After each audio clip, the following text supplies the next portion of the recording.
Hello everyone, welcome and welcome back to my YouTube channel Biochemophilic. I hope you all doing good, great, safe and sound at your home.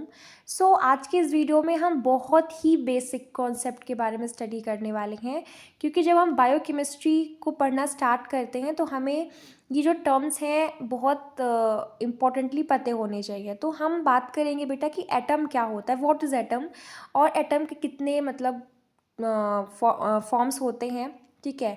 और हम बात करेंगे कि atomic mass क्या होता है। तो फटाफट से हम विदाउट वेस्टिंग आवर टाइम इस वीडियो को स्टार्ट करते हैं।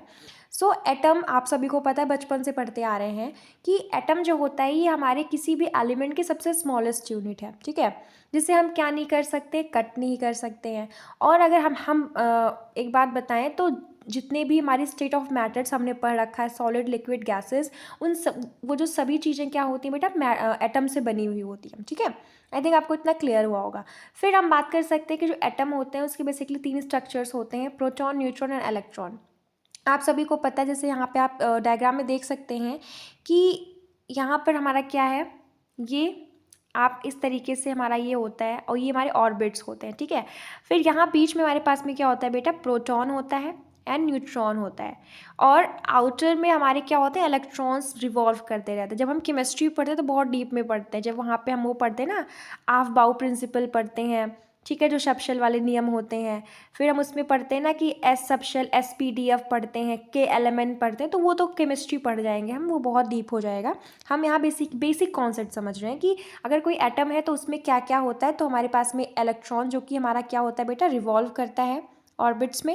एंड ये देखिए इलेक्ट्रॉन्स क्या है, ये ऐसे ऐसे रिवॉल्व करते रहते हैं। और बीच में क्या है इसके, हमारे जो न्यूक्लियस बेसिकली बोलते हैं, उसमें हमारे पास प्रोटॉन होता है, न्यूट्रॉन होता है, ठीक है। आई थिंक आपको इतना क्लियर हुआ है, बहुत सिंपल है, बहुत बेसिक है, ठीक है।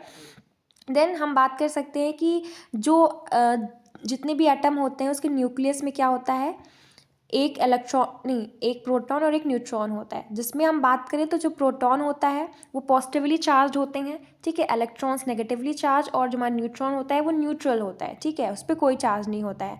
तो जो हमारा न्यूक्लियस होता है किसी भी एटम का, अगर कंप्राइजिंगली वो किससे मिलके बना होता है बेटा, वो प्रोटॉन एंड न्यूट्रॉन से मिलके बना हुआ होता है। And proton and neutron collectively called as the nucleon, ठीक है, जो कि एटम का न्यूक्लियस बनाता है, ठीक है।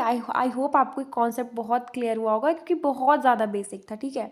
देन हम बात कर सकते हैं बेटा एटॉमिक मास क्या होता है। एटॉमिक मास जो होता है ये मास ऑफ एन एटम होता है, ठीक है। क्या होता है, मास ऑफ एन एटम, जिसमें हमने बात करी थी कि एटम के 3 पो होते हैं, प्रोटॉन, न्यूट्रॉन, इलेक्ट्रॉन। तो आपको ये जो मैंने वैल्यूज़ यहाँ पे लिखी हुई हैं ये याद करनी पड़ेंगी, ठीक है। ये कोई ऐसा मतलब इसके पीछे वो नहीं है, ये सब स्टैंडर्ड वैल्यूज़ हैं, आपको याद करनी पड़ेंगी कि प्रोटॉन का जो ग्राम में कितना होता है, किलोग्राम में कितना होता है, न्यूट्रॉन का कितना एटॉमिक मास होता है। तो जब आप न्यूमेरिकल सॉल्व करते हो तो ये वैल्यूज़ आपको वहाँ पे पुट करनी होती है, ठीक है।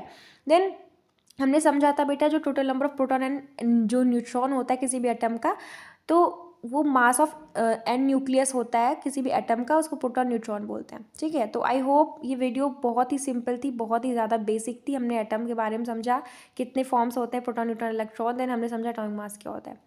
So thank you so much for watching this video.